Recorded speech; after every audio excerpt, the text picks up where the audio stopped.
2.2 million of you guys were obsessed with my hair, and the gag is half of it is fake. If there's one DIY tape and hair tutorial you need to follow, it's mine. Hi, my name is Heather Michelle, and I am a DIY queen. I do it all myself, literally from head to my toes, and my latest endeavor has been tape and hair extensions. I was definitely your guinea pig because the first time I did it, I filmed the process and I followed the professional way to do it. However, what I didn't love was my inability to put my hair up. Not possible with the standard method of putting tapes in. With my method, she's free as a bee. You can literally do anything and everything you want with your hair. You can do a sleek, slick crest to the noggin bun, you can do a ponytail, you can clip your hair up. It's all possible because of the placement that I'm going to show you in this video. Without further ado, let's get into it. It has been 7 weeks and 1 day since I put in my extensions, and the time has come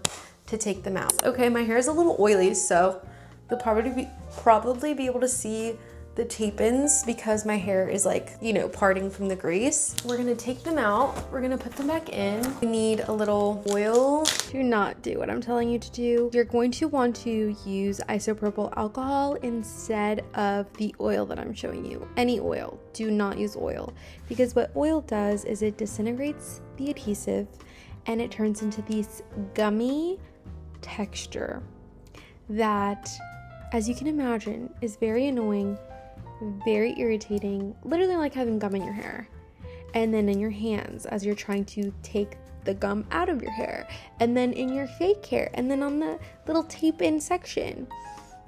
So just take my word, go to the drugstore, go to the medicine aisle, go get yourself some isopropyl alcohol, get a little spray bottle, fill that spray bottle up, and do what I'm about to show you, but with alcohol. But this is the grow out so far. That's what they're looking like. First, I'm gonna section my hair from the bottom. Oh, I have broken several claw clips.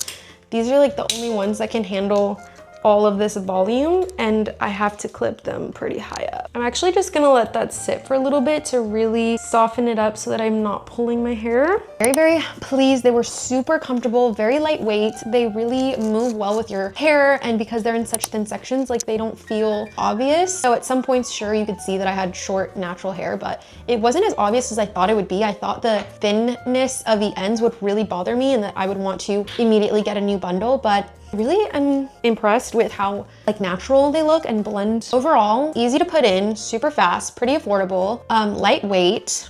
They don't look as unnatural as I thought they would. Now the cons, they are so dry and crusty. They look kind of like my damaged hair, which I have been cutting off slowly but surely, which is why I need them. But if this were my hair, I would chop this off. Like, this is super dry and they feel like pretty damaged. At first, obviously they felt like butter, but I think they have like a coating fresh out of the factory. They do not hold color as well. So with my previous hair color, I ended up having to apply a semi-permanent hair color every time I wash them to the ends. And obviously my natural hair color is a little darker than the extensions. Now the ends of my natural hair are a little closer to the hair extensions, but yeah, so you had to really be on top of coloring and putting depositing masks and stuff to make sure that everything blends.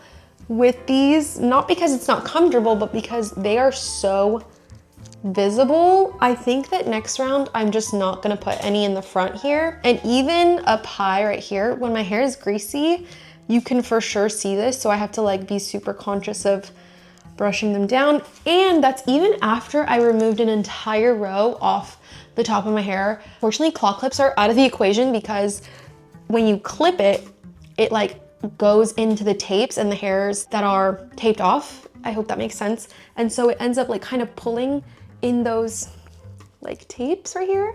So for me, if I wanted to do a claw clip, I had to do it up here where I have no extensions. What else? Honestly, everything else was super expected. They were a lot less maintenance than I thought it would feel like. I'm already used to only washing my hair once a week. Only washing my hair once a week and only blow drying my hair once a week and taking the hour to blow out my hair is pretty standard for me. Only thing that changed in my wash routine is like the urgency with which I blow dry my hair. Usually I'd wash my hair whenever and then blow dry it. It's like I have to allot these consecutive hours. It takes me like a good 30-45 minutes to wash my hair on wash day, and then like a good hour and 15 afterwards. What else? Oh, they do not hold curl very well. I know that it's kind of deceiving right now because I added a super tight hot tool. That's for them to stay curly. The cons are not horrible. It's just moving forward, I definitely will avoid extensions in the front, extensions super high up, and now I kind of know what my limits are with hairstyling. I'm actually gonna switch over to the Sacred Oil Ritual. Just gonna let it sit on the sections that I've taken out just to like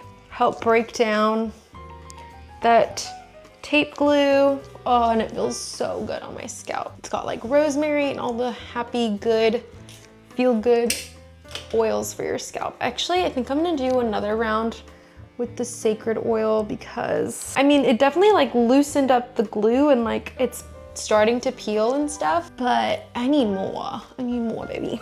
Okay, we're back. I've let this sit for about 30 minutes and actually, I think I just regret getting this oil. Removing the tape-in from the actual hair is not that difficult if you listen to me and use isopropyl alcohol. However, this first extension you're seeing is an example of the oil deteriorating the tape and it making it very difficult to pull off. It gets very gummy, very sticky, but grab yourself some pliers, put on your favorite show, and you'll knock this out in maybe an hour. Let me show you real quick how to re-tape your tape-ins. This is a tape-in hair that I've stripped it from. These extensions actually come with replacements, but you can get these at Sally's. That's where I got mine. You can get them on Amazon, all kinds of places. You just take it off the little pad and you're gonna put it on the not so shiny side. I did make a mistake on a couple of these, but honestly, it didn't matter. I just placed it on the bottom side of my hair. You just line it up with the edges and boom, that easy. Okay, you don't even need me to tell you that. You probably could have seen the stickers and the hair and figured it out. And then when you're reapplying these, you just kind of fold them to take the edges off like a band-aid and boom, you're ready to go. Easy peasy, lemon squeezy. And this whole week I've lived with oil and mask in my hair. So this is the first time I'm seeing and feeling my hair without tape-ins, and I need to say, it feels great. I really do feel like tapes, for some reason, has protected a lot of my hair from the brunt of the heat and the damage. If you're scared of the damage from DIY extensions, look at the proof. The proof is in the pudding. We're not looking bald. We're not looking hairless. For my specific method, I am sectioning off all the hair in front of the ear and all the hair above my brows. This is different because in the professional method, you're just taking 2-inch sections around your hairline, and that is the only area you're avoiding. Unfortunately for me, that meant that all the tape-ins were showing when I put my hair up, and with this, you can brush your hair really freely, run your hands through your hair, you can put your hair up with it being super discreet. Basically, all of your tape-ins are going to be put in these 2 lower quadrants, where I am going to give myself that 2-inch perimeter that hairstylists suggest near the ear and the nape of the neck. From here on out, the work is pretty simple and quick. All you have to do is create a clean part across these 2 quadrants. Place a tape on one side, mirror it on the other, then lift up these tapes to see however much hair it naturally stuck to, then applying that second sandwich onto the other side to complete your sandwich, and then just squeezing it together. And I just left a small sliver of hair in between each row of tape-ins so that I could fit as many tapes as possible in these lower 2 quadrants. Essentially, I put what I put all over my head last time, just in the lower 2 quadrants of my head. Last time I was definitely a little bit more generous with the amount of space in between the tapes, but essentially you just don't want the tape-ins to actually rub against each other and create friction. So as long as there's just a tiny little space in between each row of your tapes and each tape that is side by side, you'll be fine. For me, the hardest thing was just lining up the 2 tapes. So I used my thumb as a bumper, and I would place my thumb at the edge of a tape so that I could feel when the tapes were lined up. Aside from that, honestly, installing the tape-ins is the easiest process.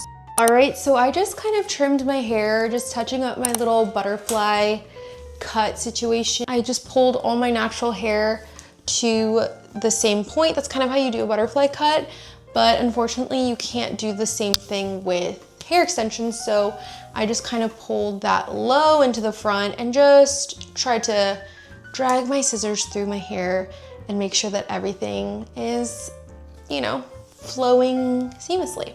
Now I'm actually just gonna pop a little curling iron through my hair while that's heating up, I just want to do a little 360 for you girls. I know it's already a little curly because I slept in overnight rods. This is what my hair is looking like. I hope it's looking cute. I don't know what it looks like from the back, but I feel like I did a pretty good job of blending my hair while making sure that I don't take too much thickness out of my natural hair. And I think I also did a pretty good job of blending the extensions without thinning out the extensions too much. And a lot of people are like, oh my God, how do you get your hair so bouncy?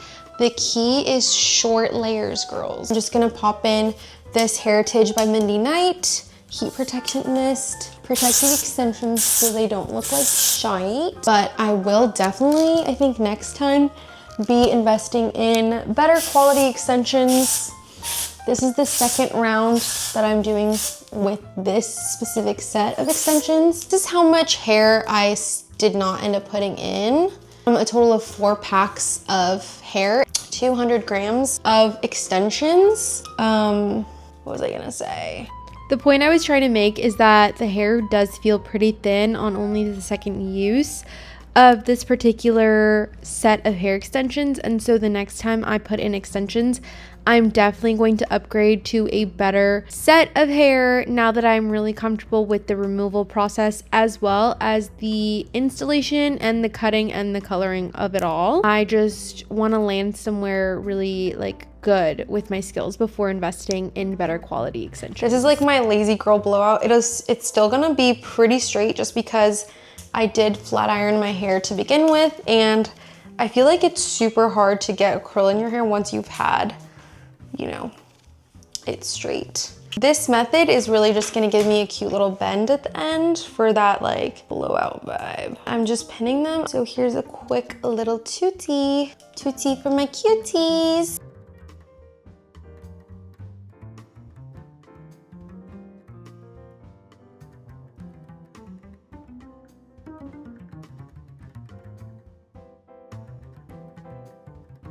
This is the finished hair now that I've styled and cut the hair.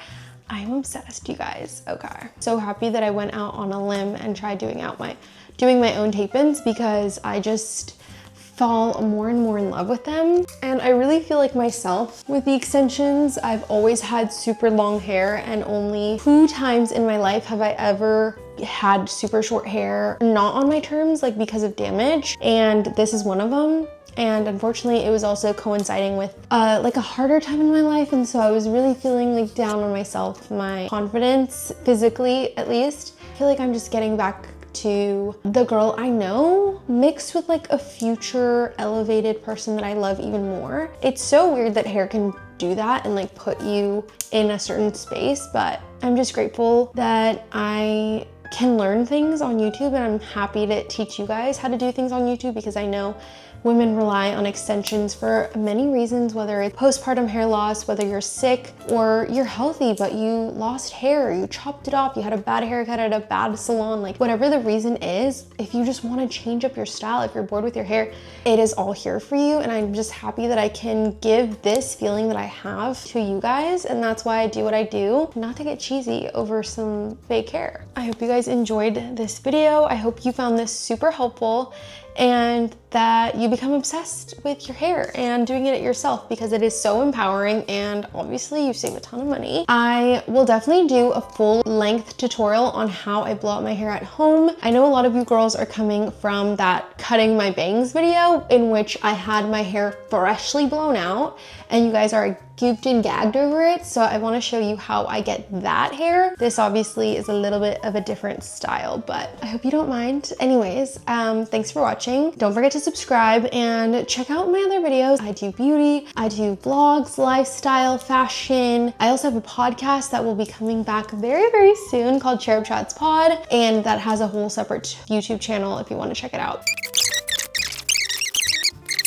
Anyways, oh my God, I'm a yapper. Can you tell? I'm a Gemini. I love you guys, and I'll see you in the next one. Bye.